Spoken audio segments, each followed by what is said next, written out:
Welcome to This Explainer. Look, if you've ever felt like your attention span is just completely slipping away, or that you can't seem to stick to your goals to save your life, let me tell you, you are absolutely not alone. Today, we're diving deep into the fascinating science of habit formation, and we're going to discover why a 21-day monk mode might just be the exact circuit breaker your brain desperately needs. It's the ultimate question, isn't it? Why do some people achieve these massive, insane levels of success, while others really struggle to just get by? I mean, we all get the exact same 24 hours in a day. Yet you've got one person building an empire and another who literally can't seem to get off the couch. Well, the secret doesn't actually lie in willpower. It lies in what's programmed right underneath the surface. Get this, a staggering 90% of our daily actions are completely controlled by our subconscious mind. 90%. Think of your subconscious as this incredibly powerful, relentless habit engine. Whatever gets programmed into this engine is exactly what your body is going to automatically execute all day long. Your brain is hardwired to carry out the habits stored there. So if we actually want to change our lives, we have to hack this engine. Okay, so here's our roadmap for this explainer. 1. The subconscious habit engine. 2. The dopamine trap. 3. 21 days monk mode. 4. 6 life-changing morning habits. And 5. Defeating wasted time. Let's jump right in. Part 1. The subconscious habit engine, programming your mind.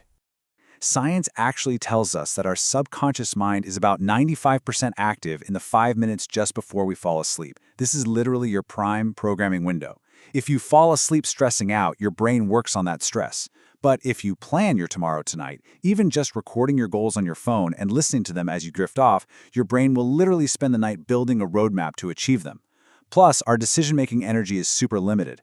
Take Jeff Bezos, for example. He intentionally protects his morning focus. He spends his morning having coffee, reading, playing with his kids, and he completely avoids heavy decisions so his mental energy is saved for the truly important stuff later. By planning your tomorrow tonight, you're giving your brain a huge head start while you sleep.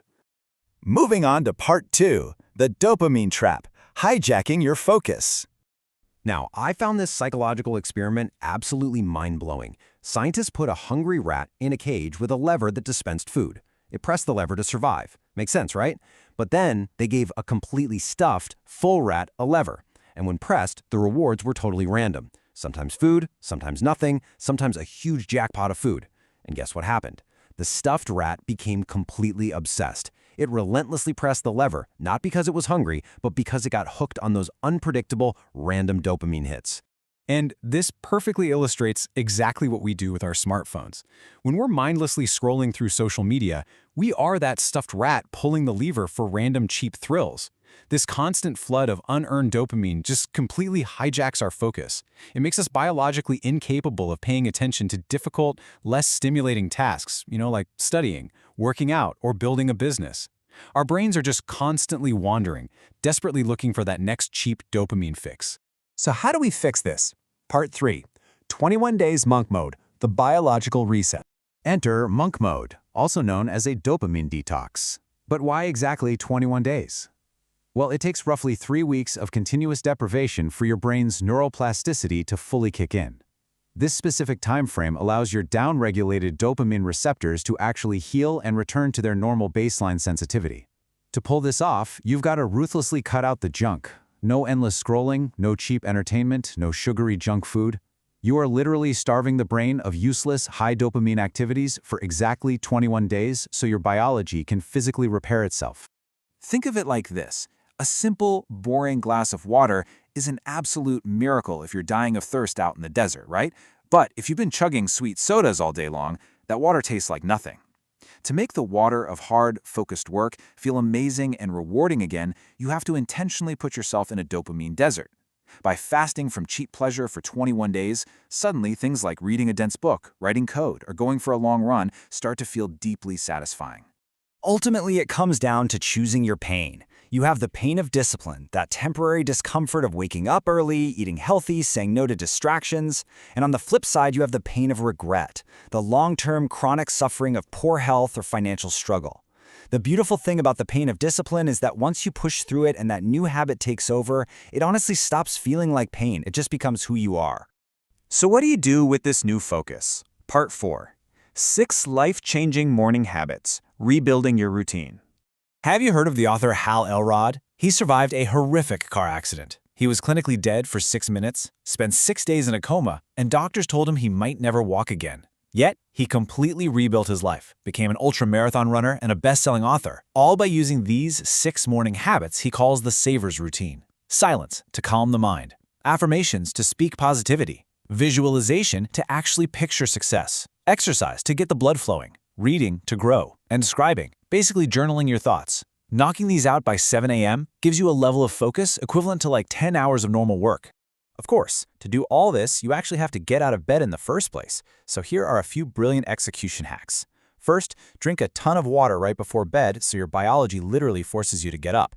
Second, put your alarm clock in a totally different room. And third, here's a wild one, tell your pillow exactly what time you need to wake up.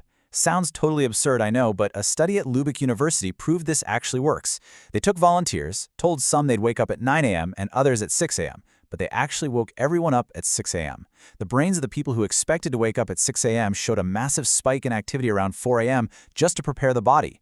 Your biological clock is incredibly powerful if you just intentionally program it the night before. And finally, Part 5, Defeating Wasted Time, Hacks for Execution. Let's talk numbers for a second. On average, a user spends an hour and a half daily on social media and another 3 hours watching Netflix.